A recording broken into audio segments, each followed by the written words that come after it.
For a great cup of joe, there's one thing you should know. Your morning brew can also be playful. Buff Boy Brewing guys make the temperature rise, and you surely feel naughty when you swallow our coffee. If you want some real heat, give your mouth a fine treat. You will want some more, rest assured. Buff Boy Brewing, you can't get enough of. It's time for The Scribble, your weekly fix of celebrity chats, bizarre stories in the news, and basic random chatter with best-selling author and syndicated radio host Jeremy Bradley. Make sure your seat is in the upright and locked position and your barf bag is securely in place. Here's Jeremy Bradley. Thank you very much, Larson. Jeremy Bradley here. This is The Scribble, and so Christmas is over, but I'm still going to say happy holidays because New Year's is right around the corner. Thanks for tuning in today at thescribbleshow.com and on SoundCloud and iTunes. Again, I don't get this whole bullshit of I can't say Merry Christmas and I can't say... Here's the deal. I'm Canadian, and I was in the United States during American Thanksgiving, and people were wishing me Happy Thanksgiving. You know what? I didn't correct them and go, excuse me, I am Canadian. I am Canadian. I do not celebrate Thanksgiving right now. I didn't do that because somebody's wishing me well. I'll take it. If somebody wishes me Happy Hanukkah, great. Thank you so much. Happy Hanukkah to you as well. Isn't that just a decent thing to do? I don't understand it. But again, in a world where everything offends us, everything is offensive, I can't. And again, if you wish me happy birthday, I'm not going to, excuse me, I was born in August. I was not born in December. Everybody needs to chill out. I imagine in the next couple of years, those blood pressure medications, sales are going to be through the roof, if not already. I see all these commercials for anxiety, depression meds, and there seem to be a lot of medication commercials on CNN. I'm just saying. But yeah, I'm wondering in the next couple of years what's going to happen, because if people don't chill out, we're screwed. We are people. They need more hospitals.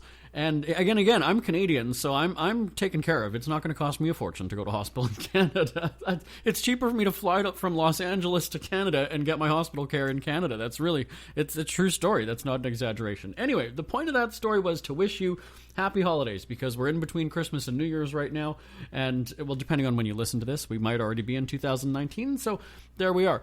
Coming up on the show today, I'm going to just sort of take a look back at the year that was 2018. It was a really interesting year, at least for us on the radio, and that's what I'm talking about. I'm talking about my life, not anything else. That's what matters. We're in the me generation right now. It's all about what affected me and what happened. And we're going to talk about my book, Multiple Sarcasm, that just came out at the end of November. We're going to chat about that right after this break here on The Scribble.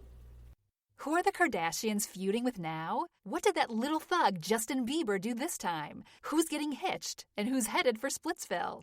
Hear the latest celebrity news and gossip every day on Entertainment Wrap-Up. The good, the bad, the ugly, but mostly the ridiculously hilarious. It's all recapped in this daily segment at entertainmentwrapup.com. Have a laugh at the expense of the rich and famous when they take themselves way too seriously. It's 3 minutes of time-wasting fun at entertainmentwrapup.com. Check out Entertainment Wrap-Up at entertainmentwrapup.com. Brought to you by Speak Free Books.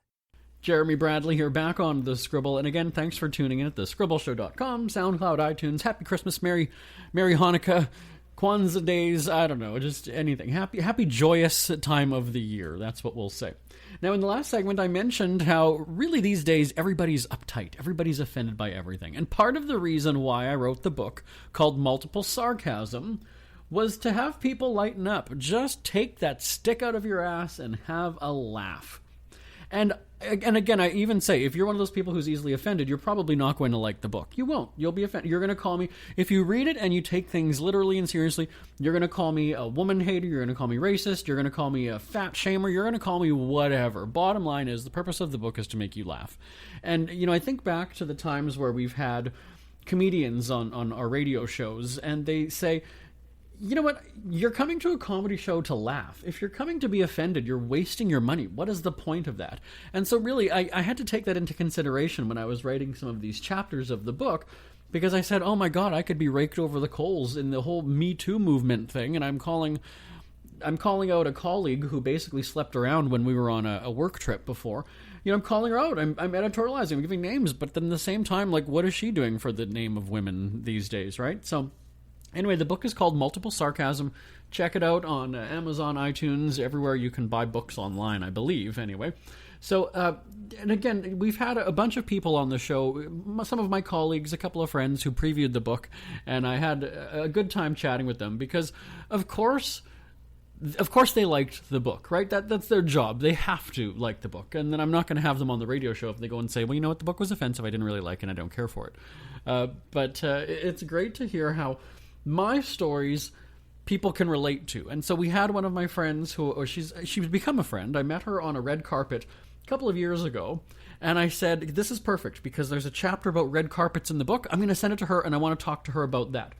Then I was on a press trip to Mexico, and I met a guy there who's also an author, and I thought about it. I was like, oh my god, you know what? He's going to have some great things to talk about when it comes to book signings and a couple other things. We're in the same sort of field. Okay, good. I'm going to get him on the show, and we're going to talk to him about that.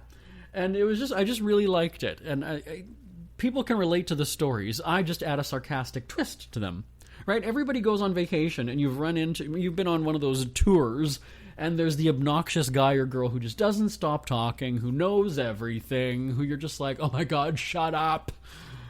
Well, in my case, something bad happened to the guy, and it was kind of funny when we were in Mexico. And he got injured, and it was there was just a good time. It was really, really funny. And there's been more than one occasion, so there's a chapter about that in the book. So again, check out Multiple Sarcasm. It's on iTunes, Amazon, and a whole bunch of other online stores. The book is called Multiple Sarcasm. Stories dripping in it. It's a suggestive book cover that a couple of people had said, you know what, you won't be able to get that in bookstores because there's like white stuff coming out of the book. I'm like, yeah, it's sarcasm. It's dripping. Get it? It's sarcasm dripping. If you read into it dirty, that's like, was it Sarah Sanders or Sean Spicer? So one of them at the press conference at the White House was like, well, if you look at it that way, then of course it's dirty or whatever. It's like, yeah, okay. So of course, yes, the book is meant to be suggestive. Check out Multiple Sarcasm. Speaking of red carpets, I mentioned my colleague Michelle, who I talked about for the book launch, excuse me. I have a really funny story about something that happened on a red carpet, and I'm going to tell you that story when we come back. Ever had something to get off your chest but never had the balls to say it? That's a load of crap. SpeakFreeWithJB.com is exactly what you've been waiting for. Your chance to tell it like it is and not care what anybody else thinks. Have your say on issues of the day. Join newspaper and radio columnist Jeremy Bradley as he tells it like it is. Hundreds of thousands of people have stopped by, including some well-known celebrities who have had a chat with JB and speak candidly about what's really going on in the world. You can join them too. Have a rant or a rave. Be brave and head on over to www.speakfreewithjb.com now. We are back here on the Scribble. It's theme day as we recap 2018, at least in my life anyway. I had a good year. And again, I'm just an optimistic, positive person. So if you were to ask me like the top 5 worst things that happened to me this year, I don't even really know. Did something bad happen? Well, something probably broke or something stopped. Oh, I had to get a new washer and dryer. There we go. That would be one of the top 5 bad things that happened to me this year. Again, my life is fairly uneventful for the most part. It really is. But yeah, that's just the way things are. And then when we were in Panama for the Christmas shows for the radio blog, actually you heard them here on the podcast last week, right? Last week, yeah. Where we had cancellations for 2 days. So we actually lost a bunch of programming that we were supposed to be taping in Panama. So yeah, that's the extent of it, right? That's the extent of how bad my year was. Now, I was on a red carpet not too long ago, and very rarely in those moments do you get the hard-hitting, controversial questions. But there was a celebrity. I'm not going to mention who she was or what she does. I won't say if it's TV, music, or anything like that. But she was asked about something controversial in her life. And she had a bottle of, I think it was Snapple. She was drinking something, and that was also very odd for me to see on a red carpet, because normally you don't have, there's nobody drinking like a can of Pepsi as they're walking down, unless Pepsi is a major sponsor of the event. And so it struck me odd that she's got a bottle of Snapple, and I was like, all right, so she's either got some endorsement deal or whatever. And the person before me on the red carpet had asked her this question. I think it was about her family. Something had happened. And it was really, really strange, because she started to pretend choke. Like she was like, and then she's waving, and so her assistant comes over and takes the bottle, and then kind of like whisks her off the red carpet. And I was like, that was so fake. That was so fake, because if you're drinking water and it goes down the wrong tube, you take a couple seconds and then that's it. You don't basically need like the Heimlich maneuver and have to get rushed off.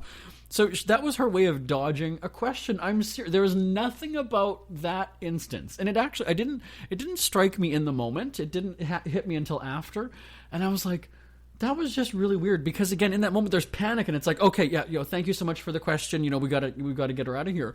And then I was like, what did you ask? And they said, I asked her about her family. And so I connected the dots after when I got back to my hotel room, and I was like, yeah, that was really kind of strange that was the, because otherwise she was drinking just fine. She had no problem. And suddenly when she's asked about that, and I don't know if she was sweating or what, she was feeling the heat, she had to go in for the drink. And then in that moment, she started choking. Like, I'm not even saying choking, more just like, you kind of get the little bit stuck in your throat. That's what it was. But then she started waving as though like she ate something hot and that her mouth was on fire. And I thought, this is really dramatic. And she's not a very good actress, so let me just tell you if that's any indication of the kind of event I was at. But yeah, it was strange. So just thought I'd share that. And again, in the book Multiple Sarcasm that I talked about in the last segment, there's a whole bunch of little behind-the-scenes kind of commentary about things like that happen at events. And don't worry, I also had my own embarrassing moment when I was drinking at a red carpet event. A couple of them, I think, are actually mentioned in the book. And yeah, I made a fool of myself at one or two of them. Do I have time to tell you about them? We talked about them on the show before. Okay, fine. I've got a couple of minutes here. Well, my very first red carpet was Canadian Idol, and it was the very first time that I had ever experienced this whole open bar thing at an event. And so, much like an all-inclusive place, when you go on vacation and you're staying at a resort, and you overdo it on the drinks, right? That first night, maybe the second night, because it's a novelty of, hey, I can just go and get another drink if I want. Okay, perfect, because I can do the same thing at home. But for some reason, when you're out, it's different. And so I had drank and drank and drank. And by the end, I was blitzed by the end of the night. And I made a fool of myself, and I...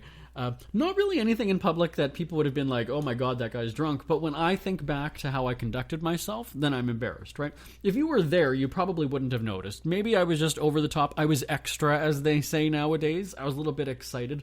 And, and I was from Winnipeg. I was in Toronto. I was the only out-of-towner. So I was people were like, oh, you're from Winnipeg. Oh. And I was playing that up like, yeah, the company flew me in to cover this. And totally playing the part. Meanwhile, I'd never done this before. All of these Toronto reporters knew each other. And here I am, the guy from out of town. I'm the big shot because I was flown in for this. And so I cranked it up a little bit. I cranked it up. And with the booze, it didn't help at all. And so the finale was on a Sunday night. Now, anybody who's in radio knows there's very little happening live on a Sunday night, unless it's like a talk radio station and a call-in show. On a top 40 music station, you might have the host there live on a Sunday night, but for the most part, there's nobody in the building.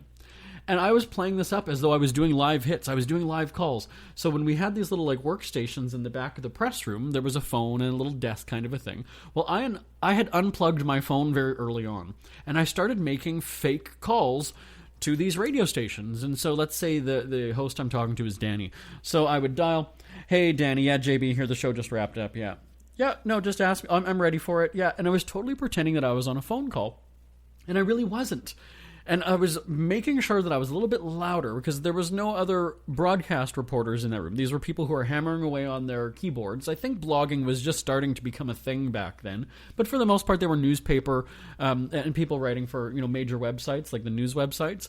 And yeah, here I am going, all right, Danny. All right, I'll talk to you soon.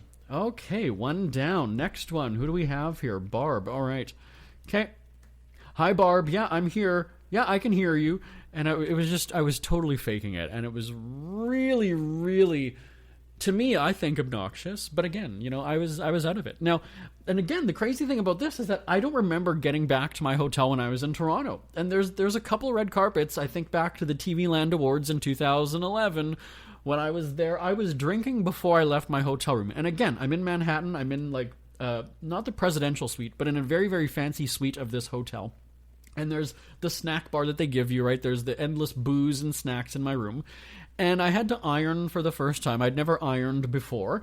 And I was kind of like, all right, I'm going to have a vodka and orange juice for breakfast. So at 10:30, 11 o'clock in the morning, here I am drinking. And the booze hits you maybe an hour and a half after you kind of stop drinking. Like, it takes that moment to really sink in and hit you.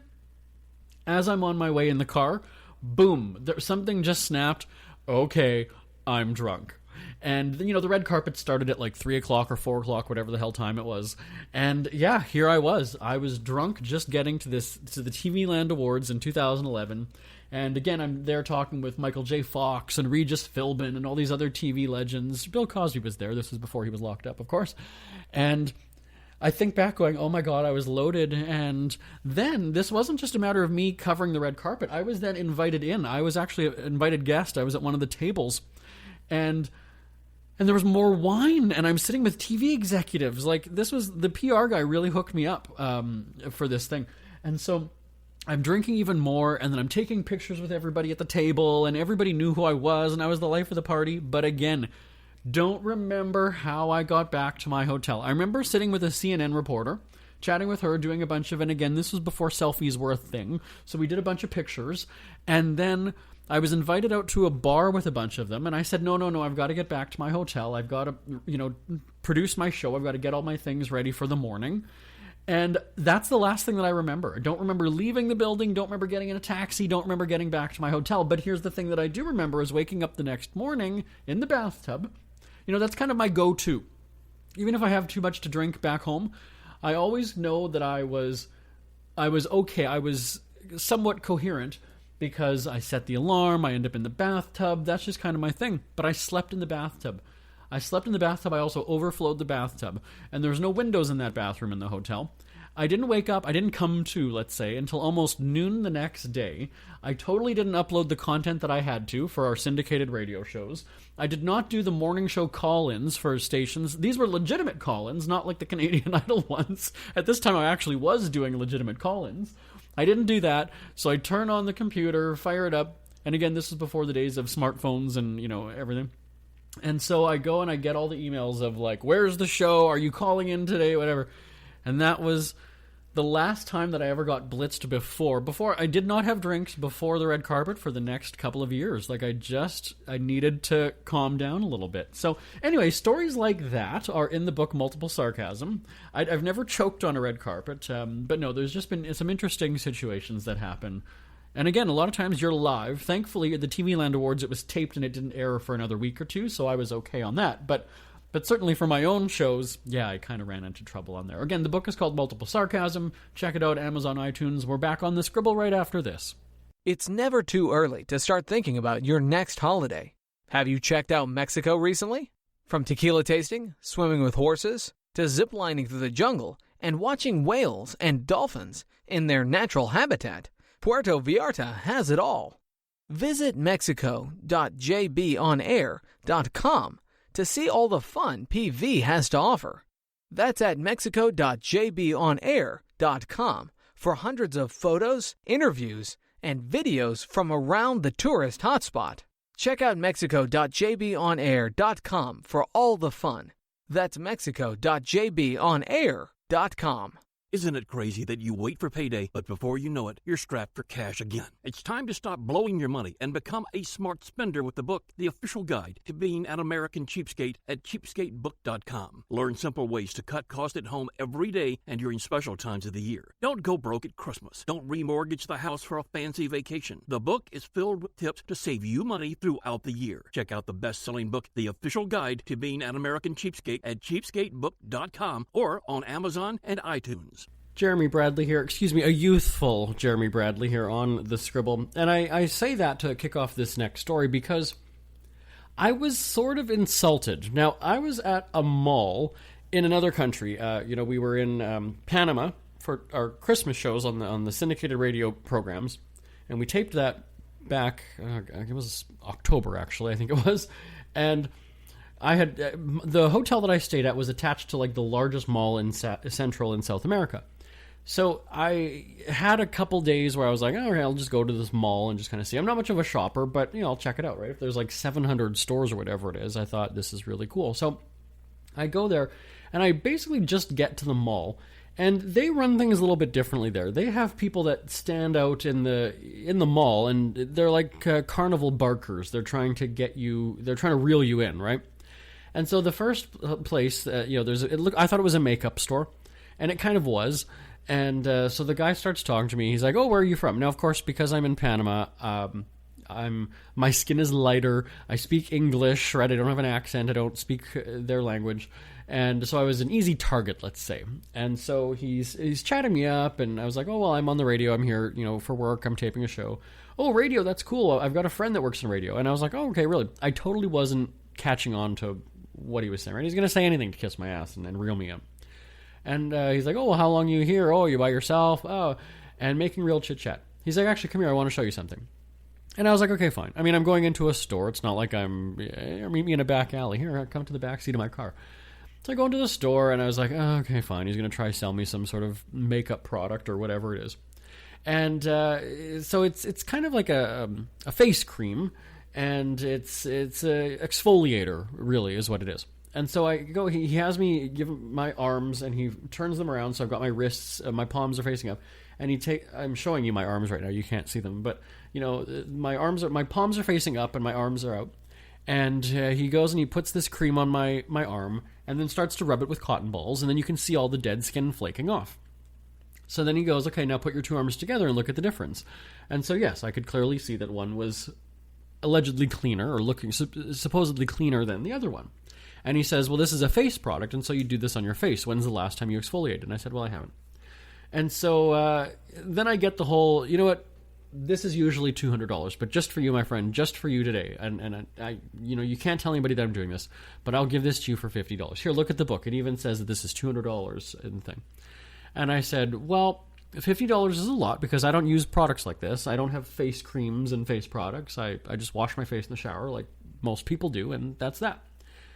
And he's like, $50, that's... I said, "Well, here's the deal. How about you give this to me and I tell people on the radio about it, about how wonderful it is and how great. Is that a fair trade-off?" "Oh, no, yeah, no, I can't." And he basically shut that down right away. And I said, "Well, here's the deal. $50 for Canadian, because in Panama they use the US dollar. $50 Canadian, I will do. But I'm not doing $50 American because that's a lot of money for a Canadian. That's like $60, almost $70 with tax or whatever it is." I said, "I'm not doing it. I'm not paying that much for it." "Oh, but, buddy, this lasts for an entire year." And I said, "Nope, that's okay. I'm good." And I basically just walked out. And 2 days had gone by, and basically every day when I was in Panama, I kept thinking about it. I was like, you know what? I was really impressed by that product. Like, that was pretty cool. That, and again, it was probably nothing special. Come to find out, it's a very common product, and, I didn't need to buy an expensive brand. So I didn't know that, though, until I got back to North America. So anyway, as I'm in Panama, every day that goes by, I'm like, you know what? I kind of want to get that product. I want to go. I sort of want to. It's going to last a year, $50, well, $70, whatever. It's really not that bad of an investment, okay? So I go, and I was like, okay, I'm going to walk by. If they pull me in again, then okay. And they didn't. So I was like, all right, it's a sign then, fine. They probably, heard about me or whatever, and they're like, yeah, he's not going to buy, so don't waste your time. And then I was in the mall again. I had gone to the food court, and it was sort of later in the evening. And sure enough, a girl there pulls me in, makes the small talk, makes the chit-chat, compliments my, whatever. And so then she sits down. She sits me in the exact same chair that I was in with this guy, and almost is telling me the exact same things word for word. And then she showed me but the thing was, when I gave my arms, because the guy had just done it the other day, there really wasn't much that she scraped off. And so I was kind of like, well, that's really not that impressive. Like, it kind of doesn't really do much, right? That was perfect. It was perfect. So then she said, well, here, let me do it on your face. I will do your entire face. I'm not just going to do one little part. If you let me do your face. And I said, I said, I don't know. She's like, it's basically a free facial, so I'll give you a free facial just to show that it really does work. And so she goes and does half of my face, and sure enough, it did. It worked, and she's like, look at that. You look younger already, and your face is cleaner. You need to clean your face more, whatever. And I thought, now you're getting borderline insulting. Like, it's one thing to, say, hey, this will help you. It's another thing to say, you're dirty. You need to scrub your face, buddy. It was kind of offensive, I'm not going to lie. So she gives me the free facial, and then on my forehead, she's like, oh yeah, you've never had the Botox, have you? The injection in your forehead. And she kind of like takes her finger and taps my forehead. And I was like, no, I haven't. She's like, that, you get injections and then you use this, you get the Botox and use this product. And, you're going to look much younger. You already look younger now, but with the Botox. And I was like, I have, you've got that one line on your forehead, or like one line and then a half a line. That's what I have. I don't have any like gaping craters on my face or anything like that. But so I thought, oh my God, you've insulted me that my face is dirty and I need Botox. How dare you, you bitch! So I bought the product, and but again, look at this, it's $200, but just for you today. I can only do this for you today. You can't tell anybody. I'll get in trouble if I. And I wanted to say, like, I'm calling bullshit on you. Because your friend, whoever the guy was, the other day, was offering me the same thing. So, really? Now, here's the deal. I buy the product, I get the credit card bill later, and sure enough, it was close to $70 with the exchange and tax, whatever. And I just was in the bathroom the other day, and I go into the cupboard, and I look, and I was like, yeah, that was about, 2 months ago? I've never used it again. So, yeah, there you go. But it scraped the dead skin off the inner and my forearms. It was impressive there. So, have you ever been duped into buying a product like that? And it's really easy on the phone, right? When you get a telemarketer to call, it's just easy to hang up and like, fuck off, and then I'm really swearing today. Well, we're not going to bleep that because it's the podcast and we're not on the radio, so I can swear if I want to. God damn it! But, yeah, have you been duped into buying a product? I have no problem in the stores where, they'll try, did you want to make a donation to whatever? And yes, it makes me sound heartless when I do that. But you know what? If I'm intrigued enough, I will approach you, and then let me ask questions and let me decide. You don't need to be coming at me. That's aggressive in my books, especially if it's a charitable thing. Just have a really nicely placed display, info, out there so that I can come and ask and feel compelled. But yeah, when you're coming at me to make a donation, I don't like that. So anyway, if you've been duped, send me an email, live@jbonair.com, live@jbonair.com. I feel like it was back in the day with those infomercials, right? Middle of the night, back before the days of social media. You always heard that these infomercials promised you big things about weight loss, whatever. Well, now thanks to social media, I can go onto Google and find out the reviews. Did this really work? Does it do anything? And it just, now read it. So live@jbonair.com. Ever had something to get off your chest but never had the balls to say it? That's a load of crap. Speak Free with JB.com is exactly what you've been waiting for. Your chance to tell it like it is and not care what anybody else thinks. Have your say on issues of the day. Join newspaper and radio columnist Jeremy Bradley as he tells it like it is. Hundreds of thousands of people have stopped by, including some well-known celebrities who have had a chat with JB and speak candidly about what's really going on in the world. You can join them too. Have a rant or a rave. Be brave and head on over to www.speakfreewithjb.com now. We hear you chirping. Get scribbling. Tweet up the Scribble at The Scribble Show. Join the discussion with Jeremy Bradley. It's all going down right now on Twitter @The Scribble Show and @thescribbleshow.com. Jeremy Bradley here, back on The Scribble. So just wanted to take a moment to wish you a happy Thanksgiving. Not Thanksgiving. Where are we now? I just busted myself, everybody. I needed to... All right.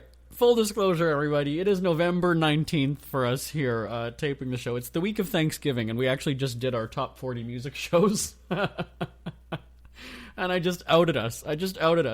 Well, you're not going to expect me to work over Christmas break, really? Like, who works during Christmas and New Year's in broadcasting? We don't. We're on autopilot. So, anyway, I hope you had a happy Thanksgiving in November for our American listeners, October for our Canadian friends. But yeah, no, happy holidays, Merry Christmas, Happy Kwanzaa, Happy Hanukkah. I hope you had a great holiday season, and Happy New Year as we're heading into 2019. Busted. Okay, earlier in the show I was talking about those embarrassments on a live red carpet. Well, alright, at least we're pre-taped now. We had a month to edit this out, but we're going to keep it in just to make me look like an idiot as we close out 2018. So, going back to what I said about the top 5 worst things that happened to me this year, fumbling introductions on the radio and podcast. There we are. Are you happy, everybody? Are you happy? Feel free to give me a shout anytime. It's always awesome hearing from you. My email address, live@jbonair.com, live@jbonair.com. Hope you have a wonderful holiday season, what's left of it, and I will talk to you in 2019, if it's not 2019 already, and happy holiday season, everybody. This is Jeremy Bradley on The Scribble. Bye now. Want more Scribble? Check out thescribbleshow.com for past shows, celebrity interviews, cheapskate tips, and more. That's at thescribbleshow.com and on Twitter at The Scribble Show. The Scribble is a speak-free media presentation. If you want some real